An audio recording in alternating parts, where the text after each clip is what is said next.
Baik, kita telah membaca tadi Injil Yohanes pasal 15 ayat 1 sampai ayat ke-8 tentang pokok anggur. Ya, malam ini topik yang ingin saya bahas adalah mengenai buah orang percaya. Dalam khotbah Yesus kepada orang Yahudi, ia selalu menyisip ya ajarannya dengan perumpamaan-perumpamaan. Tujuannya supaya para pendengar bisa memahami ajaran Yesus. Ya, ada yang respon dan percaya, ya, dan ada juga yang menolak firman yang disampaikan oleh Tuhan Yesus. Nah, firman hidup yang disampaikan oleh Yesus ya dapat kita pelajari, kita aplikasikan dalam kehidupan kita sebagai orang-orang percaya sesuai dengan konteksnya. Nah, malam ini saudara-saudara, ya kita akan bersama-sama uh, belajar mengenai konteks intinya yang ingin Yesus sampaikan di sini adalah mengenai buah orang Kristen atau orang Kristen harus menghasilkan buah.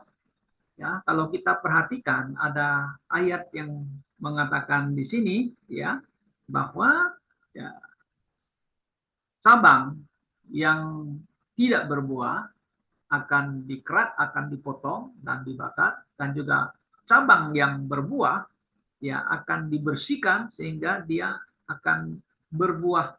Nah, buah yang dikatakan oleh Tuhan Yesus dia akan berbuah, kalau bahasa Inggrisnya ya dia akan menghasilkan buah fruits. Kemudian kalau di ayat yang kedua juga ada akan produce atau menghasilkan more fruit. Kemudian akan di ayat yang kelima juga akan mengatakan much fruit. Nah, itu bahasa Inggrisnya ya. Coba saudara perhatikan itu di ayat yang kedua ya.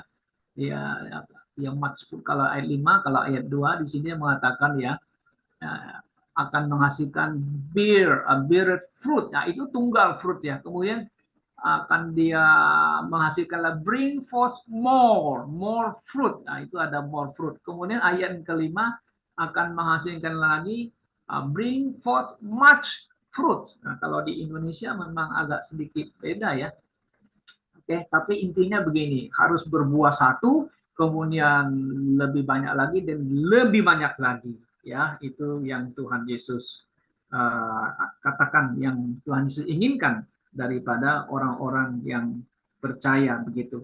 Nah, perumpamaan ini adalah suatu ilustrasi ya mengenai kehidupan orang percaya, apakah dia berbuah atau tidak berbuah. Jadi di dalam konteks mengenai pokok anggur ini bukan masalah memelihara keselamatan ya, supaya kita keselamatannya tidak hilang, tidak demikian ya. Tetapi di sini adalah mengenai buah orang Kristen yang ada di dalam Tuhan Yesus Kristus. Nah, Tuhan mau orang percaya tentu berbuah ya. Nah, sekarang buah apa yang harus kita hasilkan ya? Nah, coba kita perhatikan saudara-saudara di dalam surat Roma kepada gereja Roma di pasal yang pertama, nah, di mana Paulus ya memang keinginannya ya untuk berjumpa dengan orang-orang percaya yang ada di Roma. Nah, dia memperkenalkan dirinya adalah hamba Kristus. Kemudian yang dipanggil katanya menjadi rasul Kristus untuk memberitakan Injil Allah. Ya, tentu Injil Allah ini adalah memberitakan mengenai Yesus Kristus. Nah, kemudian dia juga mengucap syukur kepada Allah di mana ya orang-orang Roma ya iman mereka gitu saudara ya tersiar ke seluruh dunia. Nah, karena itu dia ingin mengadakan satu fellowship dengan mereka dan dia ingin juga menemukan buah dari mereka. Coba saudara perhatikan ya di Roma pasal 1 ayat yang ke-13. Ya, saudara bisa baca di sana di mana dia ingin melihat ada buah daripada orang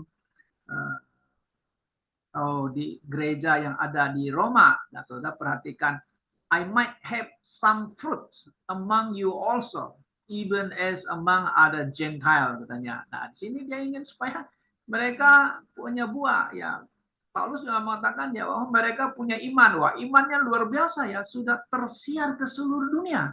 Tentu iman tentang kepercayaan mereka tentang Yesus adalah Sang Juru Selamat, Yesus yang telah mati, Yesus yang telah bangkit, Yesus yang menebus dosa manusia dengan darahnya. Nah, ya Paulus juga mau supaya dalam kehidupan mereka harus ada buah, ya kan?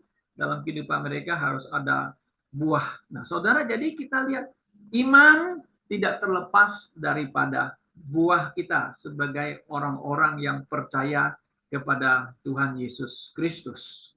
Nah, saudara, kita kembali ke perumpamaan pokok anggur. Ya, nah mengenai perumpamaan ini banyak disalah aplikasikan ya saudara ya. Banyak orang Kristen mengatakan ini adalah mengenai tentang keselamatan. Kalau you tidak menghasilkan buah, kamu akan dikerat, akan dipotong, langsung akan dibakar. Kan begitu ya. Tidak demikian sebenarnya. Ini hanya adalah ilustrasi atau ilustrasi tentang kehidupan orang percaya di bumi ini yang harus menghasilkan buah. Nah, sekarang buah apa yang ingin yang kita harus hasilkan menurut firman Tuhan ya. Di Matius pasal 13 ya, tentang perumpamaan penabur. Nah, kita lihat tentang penabur kan menabur benih kan ya. Nah, ada yang tidak hidup, ada yang juga hidup sebentar juga mati, tetapi ada yang juga hidup tetapi dihimpit oleh semak, oleh dunia ini, langsung dia mati, dan juga ada benih yang jatuh di tanah yang bagus, menghasilkan buah berlipat ganda. Nah, ini perumpamaan ini tentang adalah mengenai memenangkan jiwa, buah jiwa ya bagi Kristus. Nah, ini adalah buah membawa orang ya atau memenangkan jiwa bagi Kristus. Nah, saudara-saudara yang saya kasih dalam Tuhan Yesus Kristus, ya bahwa kita orang percaya sebenarnya adalah hamba Kristus. Nah, bukan mereka yang pendeta saya mengatakan diri saya hamba Tuhan, atau si guru Injil itu sebut hamba Tuhan, tapi kita sebagai orang yang percaya, Paulus mengatakan kita adalah hamba Kristus. Nah, kalau hamba Kristus itu adalah hamba yang harus ya menghasilkan buah. Buah apa? Itu buah untuk membawa orang kepada Yesus Kristus. Nah, orang yang membawa jiwa kepada Kristus sudah tersedia bagi mereka ya upah ya. Nah, upahnya adalah crown of rejoicing. Itu di Tesalonika 2 ayat 15. Nah, itu adalah upahnya. Kemudian kita lihat buah apa yang Tuhan ingin kita hasilkan menurut Roma 6 ayat 22 adalah buah kesucian daripada hidup kita. Ya, coba kita baca di dalam Roma 6 ayat 22. Tetapi sekarang setelah kamu dimerdekakan ya dari dosa dan menjadi hamba Allah, kamu harus menghasilkan buah apa? Buah kepada kesucian. Ya, buah kesucian. Nah, ini adalah buah kesucian kita, saudara. Jadi kita orang yang telah diselamatkan, yes, kita telah dosa kita telah disucikan oleh darah. Oh ya betul, sudah tidak ada salah. Tapi kita masih punya tubuh, karakter, habits, ya, yang perlu kita usahakan supaya semakin hari hidup kita ini harus semakin kudus. Nah, ada istilahnya di dalam doktrin ini namanya doktrin sanctifications. Ya, ya tadi saudara Darwin ada menyinggung mengenai 1 Yohanes ini tentang orang yang telah diselamatkan tidak berdosa lagi ya. Nah, gitu. Ingat kita masih punya apa? Daging ya, the flesh yang belum diangkat oleh Tuhan. Tetapi status di dalam Tuhan kita telah dibenarkan dan kita adalah orang yang telah disucikan dan kita ini posisinya adalah orang kudus, santo. Nah, santo itu orang kudus begitu. Tapi kita masih bisa jatuh ke dalam dosa. Nah, maka itulah Paulus selalu mengingatkan orang Kristen, hey, you harus dipimpin oleh Roh Kudus, jangan dipimpin oleh kedaginganmu, kan begitu ya, sangat jelas sekali apa yang diajarkan oleh Rasul Paulus. Jadi kita ini harus berusaha supaya hidup suci. Bukan hidup suci supaya kita masuk surga. Nah, ini ada lagi salah pemahaman orang-orang Kristen. Saya harus hidup suci baru bisa ketemu dengan Tuhan. Ya, saya harus hidup suci, betul. Ya, tetapi bukan tujuan usaha saya hidup suci untuk diselamatkan bertemu dengan Tuhan yang suci, tidak. Tetapi di dalam kehidupan saya sebagai orang Kristen dalam dunia ini, saya harus hidup suci, ya. Nah, itu adalah buah kesucian. Nah, Paulus ada menulis di 2 Korintus 7 ayat 1. Coba kita perhatikan di 2 Korintus, ya, di 2 Korintus pasal 7 ayat 1. Ya, silakan Aswin boleh baca untuk kita, ya. 2 Korintus pasal 7 ayat 1, katanya di mana itu? Saudara-saudaraku, nah coba baca. 2 Korintus pasal 7 ayat 1, Ya. Saudara-saudaraku yang kekasih, karena kita sekarang memiliki janji-janji itu, marilah kita menyucikan diri kita dari semua pencemaran jasmani dan rohani. Iya. Terus. Dan dengan demikian menyempurnakan kekudusan kita dalam takut akan Allah. Ya, jadi dengan jelas, mari kita menyucikan, membersihkan diri kita dari semua pencemaran, kan? Ya, mengenai jasmani kita dan juga tentu rohani kita, ya. Kita jangan dicemarkan dengan dosa-dosa kita, ya. Nah, itu yang Paulus ingin kita supaya ada buah kesucian dari hidup kita. Oke. Kemudian yang ketiga, Saudara, buah apa yang Tuhan inginkan? Ya, menurut Roma 15:28 adalah buah pemberian. Apa itu buah pemberian? Ini adalah buah pemberian itu adalah orang-orang Kristen yang telah selamat. Mereka memperduli saudara-saudara seiman mereka yang mengalami kekurangan. Ya, jadi mereka tergerak hatinya memberi bantuan kepada orang kudus yang miskin.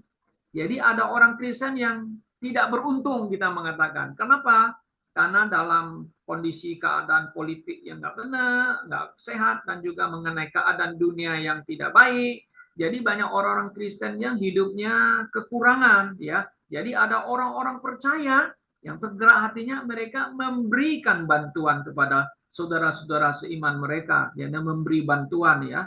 Nah, kalau orang karismatik ini memakai ini, wah, kalau begitu orang Kristen yang miskin ini, wah, ini orang-orang yang tidak diberkati Tuhan dan juga orang Kristen yang tidak beriman. Oh, no, itu tidak benar, ya. Tapi kalau kita lihat apa yang Paulus tuliskan, ya, bahwa adalah mereka orang percaya yang memiliki buah pemberian, ya. Jadi orang yang empati dan merasa mau bantu saudara-saudara seiman yang dalam kekurangan. Oke. Nah, kemudian kita lihat yang keempat, buah apa yang kita harus hasilkan menurut Galatia 5 ayat 22. Nah, di sini tulis adalah mengenai buah Roh Kudus. Nah, apa itu buah Roh Kudus? Coba Saudara perhatikan, banyak sekali buah Roh Kudus. Ya, kasih, sukacita, damai sejahtera, kemudian kemurahan, kebaikan, kesetiaan. Nah, itu adalah buah daripada Roh Kudus, ya kan? Nah, kalau kita dipimpin oleh Roh Kudus, setidaknya kita akan menghasilkan ini berbagai macam buah ini, ya kan? Yang pertama adalah kasih, yes, sukacita, ya, damai sejahtera, ada kemurahan, ya, kebaikan dan kesetiaan. Nah, itu adalah buah Roh Kudus. Nah, kemudian Saudara, ada lagi buah yang lain, ya, kalau menurut Ibrani pasal 13 ayat 15, ya, mengatakan sebab itu katanya, marilah kita, ya, melalui dia mempersembahkan korban pujian secara terus-menerus kepada Allah, yaitu buah bibir kita yang mengucap syukur kepada namanya.